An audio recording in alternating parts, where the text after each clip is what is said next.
તો રાજકોટ આગ દુર્ઘટના મુદ્દે હાઈકોર્ટમાં સુનાવણી થઈ। સુનાવણી બાદ હાઈકોર્ટે મહત્વના નિર્દેશો આપ્યા છે। ફાયર સેફટીને લઈને પહેલી પ્રાથમિકતા રાખવાનો આદેશ આપવામાં આવ્યો છે। ફાયર સેફટી માટે જવાબદારી નક્કી કરવાના નિર્દેશ કરવામાં આવ્યા છે। આરોગ્ય જેટલી પ્રાથમિકતા આપવા આદેશ કરવામાં આવ્યો છે। ફરજ પર બેદરકારી રાખનાર અધિકારીઓને તાત્કાલિક સસ્પેન્ડ કરાશે। હાઈકોર્ટનું આ કહેવું। સુરત, વડોદરા, અમદાવાદ મહાનગરપાલિકાના કમિશનરને નોટિસ આપવામાં આવી। ફાયર સેફટી મુદ્દે મહાનગરપાલિકાના કમિશનરે લીધેલા પગલાંનો જવાબ આપવાનો પણ આદેશ કરી દેવામાં આવ્યો છે। હાઈકોર્ટમાં થયેલી ફાયર સેફટીની પીઆઈએલ પર પણ કોર્ટના નિર્દેશોનું પાલન કરવાના હાઈકોર્ટના નિર્દેશો। રાજકોટ પોલીસ કમિશનરને જવાબ રજૂ કરવાની નોટિસ આપવામાં આવી છે। આગામી મુદ્દતે રાજકોટ મહાનગરપાલિકા અને પોલીસ કમિશનર પાસેથી જવાબ મંગાવાયો છે। 3 જૂને સોગંદનામું રજૂ કરવાના આદેશ અપાયા છે। 6 જૂને સુઓ મોટો પર વધુ સુનાવણી હાથ ધરવામાં આવશે।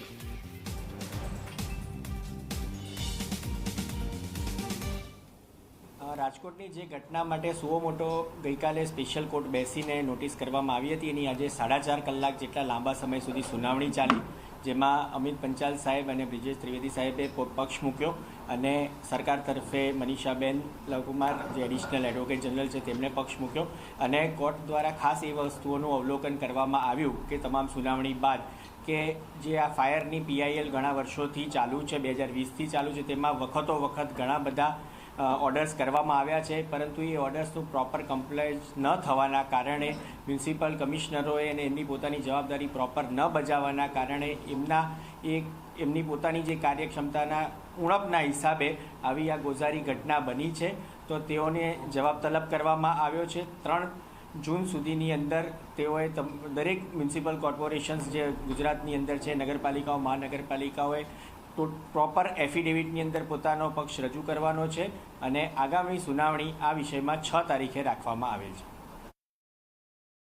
દરેક એના જે પણ નિયમો છે એ પ્રોપર મનાય પડાય છે કે નહીં એ જો ધ્યાન રાખવામાં આવ્યું હોત તો આવી ઘટના ન બનત, પરંતુ સરકાર તરફથી એવી રજૂઆત કરવામાં આવી કે એસઆઈટીને કહી દેવામાં આવ્યું છે અને એક રિપોર્ટ એમણે પ્રિલિમિનરી રિપોર્ટ 72 કલાકની અંદર રજૂ કરવાનો છે અને ડિટેલ રિપોર્ટ એસઆઈટીએ 10 દિવસની અંદર સરકારને રજૂ કરવાનો છે। તે વાત પણ તેઓએ કોર્ટ સમક્ષ કરી અને કોર્ટે તેનું ધ્યાન દોર્યું છે। જ્યારે એવું રજૂઆત કરવામાં આવી કે મ્યુનિસિપલ કમિશનર્સની આ બેદરકારી કહેવાય, તેઓએ પ્રોપર તેમનું કામ જે યોગ્ય રીતે કરવું જોઈએ તે ન કર્યું અને તેમણે ધ્યાન ન આપ્યું, જેના કારણે આવી ઘટના બની, તો તેમને સસ્પેન્ડ કરવા જોઈએ, પરંતુ કોર્ટે એવું કીધું કે જો હાલને હાલ આવા કોઈ ઇસ્યુઝ પર આવીશું, આ બધા કેપ ઓપન રાખ્યા છે, આ કન્ટેમ્પ પણ થાય એવી પણ પરિસ્થિતિ છે, પણ તેનું પણ ઇસ્યુ છે એ આ જ પિટિશનની અંદર બાકી રાખવામાં આવ્યો છે કે પછીના કોઈ સ્ટેજ ઉપર એના વિશે ચર્ચા કરીશું અને જો સસ્પેન્શનની વાત આવશે તો એ પણ કરવાની જરૂર પડશે તો કોર્ટ કરશે એવું એમણે કીધું છે। ટીઆરપી મોલની અંદર જે આ ગેમિંગ ઝોન હતો તેને ક્યારેય તેઓએ પ્લાન પાસ કરાવ્યા જ નહોતા અને પ્લાન પાસ નહોતા કરાવ્યા એના માટે બિલ્ડિંગ યુઝ પરમિશન પણ લીધેલ ન હતી। તો આવી પરિસ્થિતિની અંદર જ્યારે આ 100% ઇલીગલ કન્સ્ટ્રક્શન હતું તો તેની અંદર બિલ્ડિંગ યુઝ પરમિશન મળી ન શકે અને ફાયરના જે નોર્મ્સ પણ પૂરા કરવામાં ન આવ્યા હતા, તો એની પણ ધ્યાન આપવામાં આવ્યું કે જો આટલા બધા કમિશનર્સના ઓફિસર્સ જો એની આસપાસથી નીકળતા હોય તો તેઓને કેમ ધ્યાનમાં ના આપ્યું। આ 3 વર્ષથી આ ઝોન ચાલતો હતો। ડીએમણે એમ કીધું કે જે ડીએનએ રિપોર્ટ્સ અમારી પાસે આવ્યા નથી, પરંતુ જે પ્રમાણે એની મિસિંગ ફરિયાદ છે એ પ્રમાણે જે આંકડા આવશે, જે 28 જેવા લોકો એમની પાસે એવી ડેડ બોડી જેઓ તે આઈડેન્ટિફાઈડ કરી શકાય છે કે આ ડેડ બોડી છે, તો તેઓ એના આંકડા કહી રહ્યા છે, પરંતુ સંપૂર્ણ મિસિંગ જે ફરિયાદો આવશે આવેલી છે એની તપાસ થાય અને જે ડીએનએ રિપોર્ટ્સ આવશે પછી આંકડો પ્રોપર ખબર પડશે।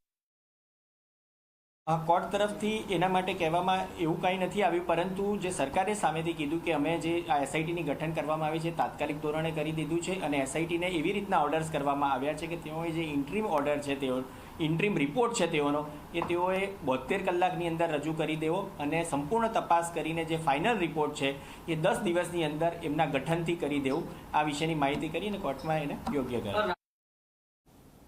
તો અનેક બાબતો છે તે ટાંકવામાં આવી છે અને આદેશ કરી દેવામાં આવ્યા છે। સોગંદનામું રજૂ કરવું પડશે, સાથે સાથે પ્રાથમિકતા જેટલી તમે આરોગ્યને આપી રહ્યા છો તેટલી જ પ્રાથમિકતા છે ફાયર સેફટીને હવે આપવાની રહેશે, તેવું પણ ગુજરાત હાઈકોર્ટ છે તેમણે ટાંક્યું અને તેમણે આદેશ કરવામાં આવ્યો છે। ફાયર સેફટીને પહેલી પ્રાથમિકતા પર રાખવાના આદેશ કરી દેવામાં આવ્યા છે। સાથે સાથે અમદાવાદ, વડોદરા, સુરત કે જે કમિશનર છે તેમને પણ નોટિસ આપવામાં આવી છે। સીધા જશું સંવાદદાતા ગૌરવ અમારી સાથે લાઈવ જોડાઈ ગયા છે। ગૌરવ, રાજકોટનો જે આ કાંડ છે અને તેને લઈને હિસાબ માંગી રહ્યા છે તેમના પરિવારજનો, ત્યારે હાઈકોર્ટમાં જે દલીલો કરવામાં આવી, અવલોકન અને ત્યારબાદ આદેશ આપી દેવામાં આવ્યા છે। હવે આગળની પ્રોસેસ શું રહેશે?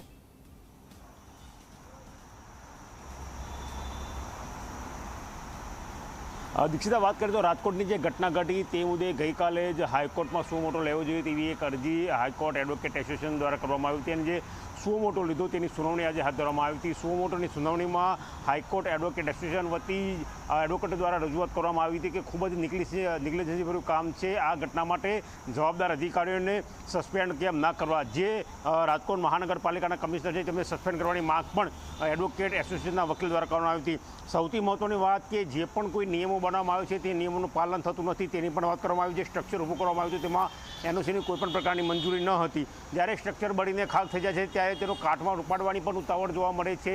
એફઆઈઆર પણ તાત્કાલિક નોંધી લેવામાં આવે છે, એટલે ક્યાંક ઘટના ઉપર ઢાંક પીછડો થતો હોય તેવી રજૂઆત કરવામાં આવી હતી। એફઆઈઆરમાં જે પેટ્રોલિયમ થતો જે જ્વલનશીલ પદાર્થ મળ્યો છે તેનો ઉલ્લેખ નથી, તે ઉલ્લેખ કરવા માટે પણ રજૂઆત કરવામાં આવી હતી। બીજી સૌથી મહત્વની વાત કે ન માત્ર રાજકોટ, અમદાવાદ, સુરત, વડોદરા એટલે 4 મોટા મહાનગરપાલિકા ઉપરાંત ભાવનગર, જામનગર, ગાંધીનગર સહિતની મહાનગરપાલિકાઓમાં જેટલા પણ ગેમિંગ ઝોન છે તે મુદ્દે તંત્રએ શું કામગીરી કરી તે અંગે એફિડેવિટ કરવા માટે તમામ મ્યુનિસિપલ કમિશનરને હાઈકોર્ટે આજે નોટિસ ઇસ્યુ કરી છે અને તે સંદર્ભે તેમને 3 જૂન સુધીમાં એફિડેવિટ કરવામાં આવશે કે કયા પ્રકારના પગલાં લેવામાં આવ્યા। ઉપરાંત 6 તારીખે આ કેસની સુનાવણી હાથ ધરાશે।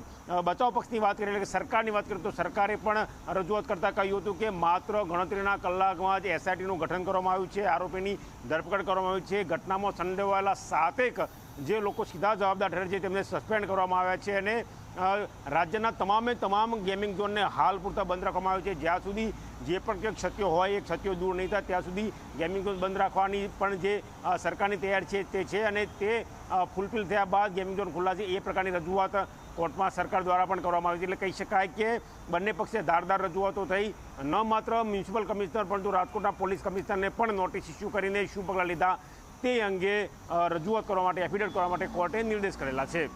જી બિલકુલ ગૌરવ,